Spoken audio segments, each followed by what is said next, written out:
2003 ఆ ప్రాంతంలో ఐఎంజీ భరత అనే కంపెనీకి ఆనాటి అప్పటి ప్రభుత్వం ఏదైతే భూమి కేటాయించిందో, ఎందుకు కేటాయించింది? ఆ ప్రాంతంలో స్పోర్టింగ్ ఇన్ఫ్రాస్ట్రక్చర్ క్రియేట్ చేస్తారని చెప్పి ఒరిజినల్గా ల్యాండ్ కేటాయించారు. అక్కడ క్రీడలకు సంబంధించి స్టేడియంస్ కానీ అకాడమీలు కానీ అట్లాంటివి మాత్రమే పెడతారని ల్యాండ్ ఇచ్చినారు తప్ప అక్కడ మళ్ళీ బహుళ అంతస్తుల మేడలు అంటే 50, 60, 70, 90 అంతస్తుల మేడలు కట్టమని, కోట్ల స్క్వేర్ ఫీట్లలో బిల్డింగులు కట్టమని ఆనాడు ఆ గవర్నమెంట్ ల్యాండ్ ఇవ్వలేదు. ఆ గవర్నమెంట్ ల్యాండ్ ఇచ్చింది అక్కడ క్రీడలకు సంబంధించిన అక్కడ వాతావరణ నిర్మాణం కోసం, ఒక ఇన్ఫ్రాస్ట్రక్చర్ నిర్మాణం కోసం కేటాయించారు. ఆ తర్వాత సరే ఆ కేసు, ఎందుకంటే ఆ కంపెనీయే ఫేక్ అని, డమ్మీ అనేది స్కామ్ అని, తర్వాత కాంగ్రెస్ గవర్నమెంటు 2004లో కోర్టుకు పోయింది. ఆ ప్రైవేట్ వాళ్ళు కూడా కోర్టుకు పోయినారు. ఆ కోర్టు కేసు మొన్న 21 ఏళ్ల తర్వాత ఆనాడు కాంగ్రెస్ గవర్నమెంట్ కొట్లాడింది, రాజశేఖర రెడ్డి గారి గవర్నమెంటు, ఆ తర్వాత మా గవర్నమెంట్ కొట్లాడింది. మొన్న ఫైనల్గా తీర్పు వచ్చింది. ఆ తీర్పును అనుసరించి ఇప్పుడు ప్రభుత్వం ఆ 400 ఎకరాలను అమ్మి 30,000 కోట్ల రూపాయలు సేకరించాలని లక్ష్యంగా పెట్టుకుంది. నేను ముఖ్యమంత్రి రేవంత్ రెడ్డి గారిని అడుగుతా ఉన్నా, కాంగ్రెస్ ప్రభుత్వాన్ని అడుగుతా ఉన్నా, మీకు ఆస్తులు అమ్మడం, అప్పులు తేవడం అనే మీ ఎజెండా ఏదైతే ఉందో, సరే అది మీరు ప్రభుత్వంలో ఉన్నారు, ప్రజలు నిర్ణయిస్తారు, అల్టిమేట్గా మీరు చేసేది తప్ప ఒప్ప. ఒకవైపు మీరే చెప్తున్నారు, ఎక్కడికక్కడ ఇవాళ హైదరాబాద్లో చూస్తే పెద్ద పెద్ద హోర్డింగ్లు, పెద్ద పెద్ద పోస్టర్లు, ముఖ్యమంత్రి గారి ముఖార విందంతో ఫ్యూచర్ సిటీ కడుతున్నాము, అక్కడ 50,000 ఎకరాల్లో కడతాము, ఆల్రెడీ 15,000 ఎకరాలు మా దగ్గర ఉంది, ఇంకో 30,000 ఎకరాలు సేకరిస్తున్నామని చెప్పి ముఖ్యమంత్రి గారు ఫ్యూచర్ సిటీ అని ఉదరగొడుతున్నారు. ఎయిర్పోర్ట్కి కిందికి ఆనాడు ఫార్మా సిటీ కోసం మేము సేకరించిన భూముల్లో ఈరోజు పేరు మార్చి ఫ్యూచర్ సిటీ అంటున్నారు. ముఖ్యమంత్రి గారిని కాంగ్రెస్ ప్రభుత్వాన్ని అడుగుతున్నాను, మరి ఫ్యూచర్ సిటీలో ఆల్రెడీ మీ దగ్గర 14,000 ఎకరాలు ఉన్నప్పుడు, ఇంకొక 30,000 ఎకరాలు మీరు సేకరించబోతున్నప్పుడు, మొత్తం 45,000 ఎకరాలు మీరు అక్కడ అమ్ముకోబోతున్నప్పుడు, ఇక్కడ 400 ఎకరాల మీద ఎందుకు పడ్డారు మీరు?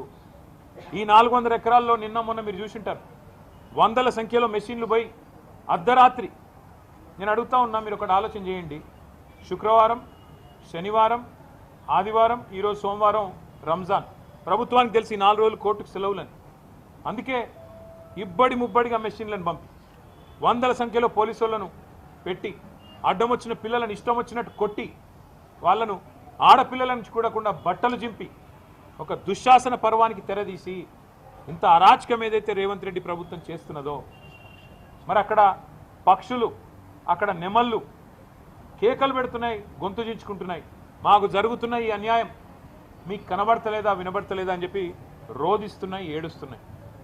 ఇది మీకు వినబడతలేదా రాహుల్ గాంధీ గారు? నేను అడుగుతా ఉన్నా.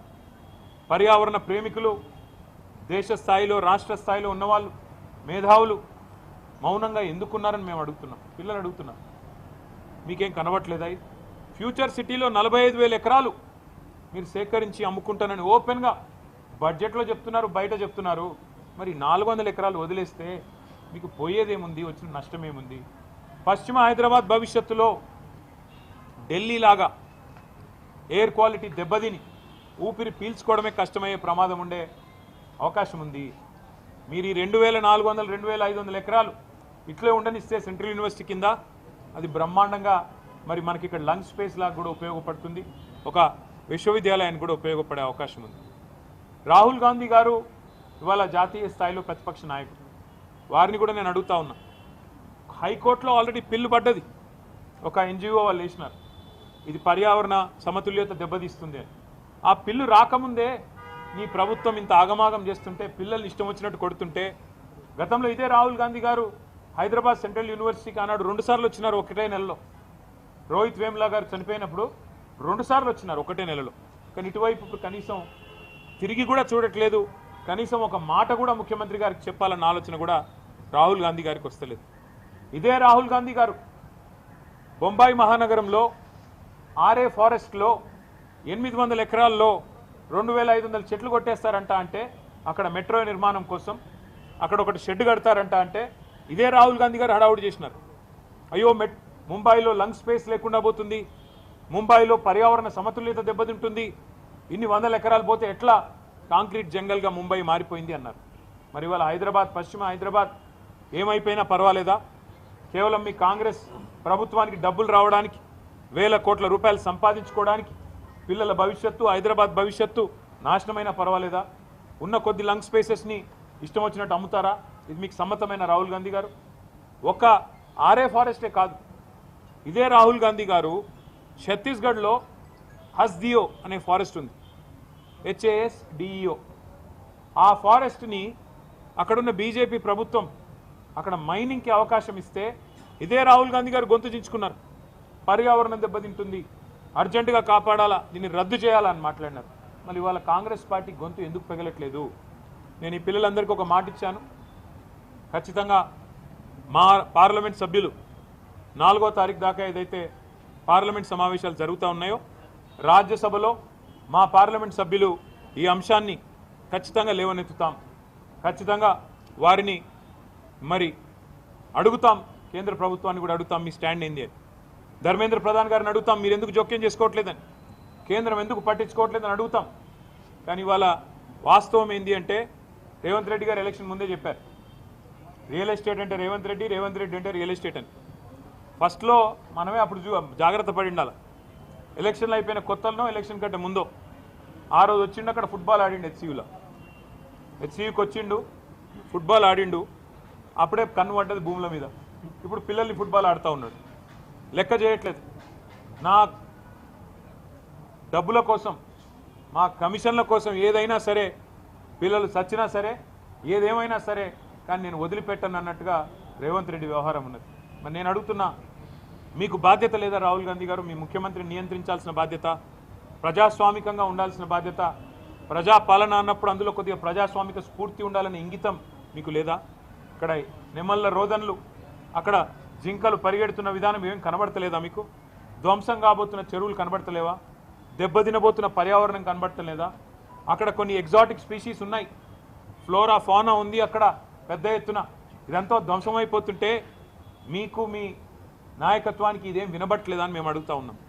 తప్పకుండా ఆ పిల్లలు ఏ రకంగా పోరాటం చేసినా వారికి అండగా నిలబడతాం. మన ముఖ్యమంత్రి గారు అన్నారు అసెంబ్లీలో, HCUలో గుంట నక్కలు ఉన్నాయట. HCUలో అందుకే మేము పోవడం లేదు, మేము అక్కడ అడిగేందుకు పెట్టలేదంటే ఇట్లా పనికిమాలిన మాటలు మాట్లాడతారు. ఆ పిల్లల ఉద్యమాన్ని, దాని పవిత్రతను దెబ్బతీసే ప్రయత్నం చేస్తాడు ఈ ముఖ్యమంత్రి. ఆయన చిల్లర వ్యాఖ్యలతో ఆ పిల్లలు కొట్లాడుతున్న దానికి అపవిత్రతను ఆపాదించి, ఇదేదో రాజకీయ దురుద్దేశాలతో జరుగుతున్న పోరాటం అని చెప్పి ఆ పిల్లల ఉద్యమాన్ని కూడా మలినం చేసే మూర్ఖుడు ఈ ముఖ్యమంత్రి.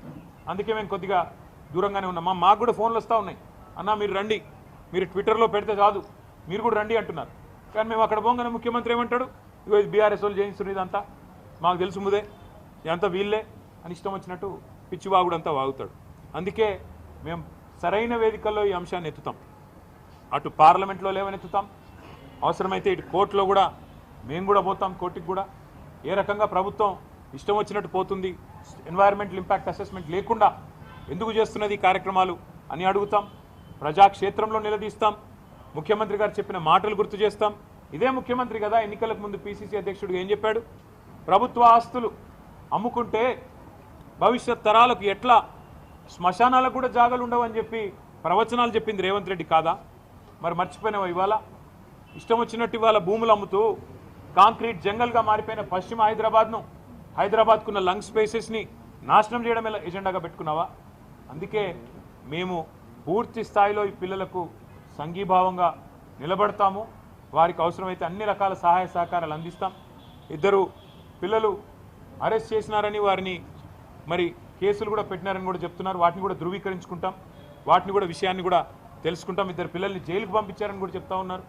చూద్దాం, అది కూడా విషయం తెలుసుకున్న తర్వాత దాని మీద కూడా ఏ రకంగా పిల్లలకు అండగా నిలబడాలో మేము చూస్తాము.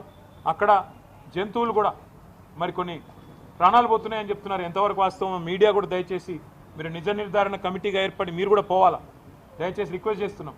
మీరు పోండి. ఇవాళ అక్కడ పిల్లల మీద ఆంక్షలు పెట్టినారు, గేట్ల కాడనే పోలీస్ క్యాంపులు పెట్టి భయపెడుతున్నారు వాళ్ళని.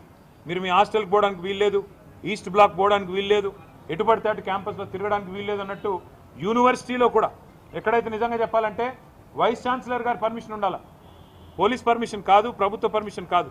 అది కేంద్రీయ విద్యాలయం. కేంద్రీయ విద్యాలయం మీద రాష్ట్ర ప్రభుత్వం అథారిటీ ఉండదు, అక్కడ పోలీస్కు ఎంట్రీ ఉండదు, వీసీ గారు పర్మిషన్ ఇస్తే తప్ప. అట్లాంటిది ఇవాళ వీసీ గారి పర్మిషన్ లేకుండా ఎక్కడికక్కడ పోలీస్ క్యాంపుల మాదిరిగా ఒక వాతావరణం వేసి పిల్లల్ని భయకంపితులు చేసే ప్రయత్నం కూడా రేవంత్ రెడ్డి ప్రభుత్వం చేస్తున్నది, కాంగ్రెస్ ప్రభుత్వం చేస్తున్నది. ఈ అప్రజాస్వామిక వైఖరిని ఖండిస్తూ నిన్న ఆడపిల్లల్ని కూడా బట్టలు చిరిగిపోయేదాకా కొట్టారు, ఈడ్చుకొని పోయినారు. చిన్న చిన్న పిల్లలు చూసిన వాడికి ఎవరికైనా మనసుంటే మనసు కదిలిపోయే పరిస్థితి. ఇవాళ మంత్రివర్గంలో కూడా 2-3 HCU విద్యార్థులు ఉన్నారు, పూర్వ విద్యార్థులు. శ్రీధర్ బాబు గారు, బట్టి విక్రమార్క గారు, వారికైనా మనసు ఎందుకు వస్తలేదో నాకు అర్థం కావట్లేదు. వారైనా రావచ్చు కదా, వచ్చి కనీసం పిల్లలతో మాట్లాడే ప్రయత్నం చేయాలి కదా. ఏమీ చేయకుండా ఏకపక్షంగా ఈ రకంగా నియంత్రిత పోకడలు మంచిది కాదు అని చెప్పి నేను వారికి కూడా చెబుతూ, మరి పిల్లలిద్దరూ రోహిత్ అదేవిధంగా ఎర్రం నవీన్ కుమార్ వీరిద్దరి వేర్ అబౌట్స్ ప్రభుత్వం వెంటనే చెప్పాలి. వారు జైలుకి పంపించారా లేకపోతే ఎక్కడన్నా దాచిపెట్టారా, ఆ పిల్లలు ఎక్కడున్నారు, వాళ్ళ మీద ఏం కేసు పెట్టినారు, ఎందుకు పెట్టినారు, వెంటనే బయట పెట్టాలని చెప్పి కూడా రాష్ట్ర డీజీపీ గారిని మేము డిమాండ్ చేస్తున్నాం. వాళ్ళ తల్లిదండ్రులు కూడా డెఫినెట్గా ఆందోళన పడతారు, వాళ్ళ పిల్లలు కూడా ఆందోళన చెందుతారు. మిగతా రాజకీయ పార్టీలు కూడా తమ వైఖరి చెప్పాలి. బీజేపీ కానీ, కమ్యూనిస్టులు కానీ, ఇతర రాజకీయ పార్టీలు కానీ ఈ 400 ఎకరాలు ఇష్టారాజ్యంగా అమ్ముతాం అంటే ఇవాళ మేము స్పష్టంగా చెప్తున్నాం, ఇది తప్పు. ఏ ఉద్దేశంతోనైతే ఆనాడు ప్రభుత్వాలు తీసుకున్న నిర్ణయం ఉందో దాన్ని పూర్తిగా తిరగదోడుతూ పూర్తి స్థాయిలో దాన్ని ఉల్టా చేస్తూ ఇష్టం వచ్చినట్టు ఎన్వైరన్మెంటల్ ఇంపాక్ట్ అసెస్మెంట్ లేకుండా ఆ ప్రాంత పర్యావరణ సమతుల్యత దెబ్బతింటుందా లేదా, భవిష్యత్తులో వచ్చే దుష్పరిణామాలు ఇవన్నిటి మీద అసెస్మెంట్ లేకుండా గుడ్డెద్దు చేన్లో పడ్డట్టు కేవలం పైసలు మాత్రమే కావాలా అని చెప్పి ఇవాళ రేవంత్ రెడ్డి ప్రభుత్వం చేస్తున్నది తప్పు అని కుండబద్దలు కొట్టినట్టు మేము చెప్తున్నాం. మరి మీరు కూడా మీ వైఖరి చెప్పాలని చెప్పి బీజేపీని ఇతర పార్టీలను కూడా మేము కోరుతా ఉన్నాం. ఆ పిల్లల పోరాటానికి మేము అండగా ఉంటామని కూడా చెబుతూ, మరి పిల్లలు ఎవరైనా మాట్లాడదలుచుకుంటే మాట్లాడాలని చెప్పి కూడా వారిని కూడా నేను కోరుతా ఉన్నాం.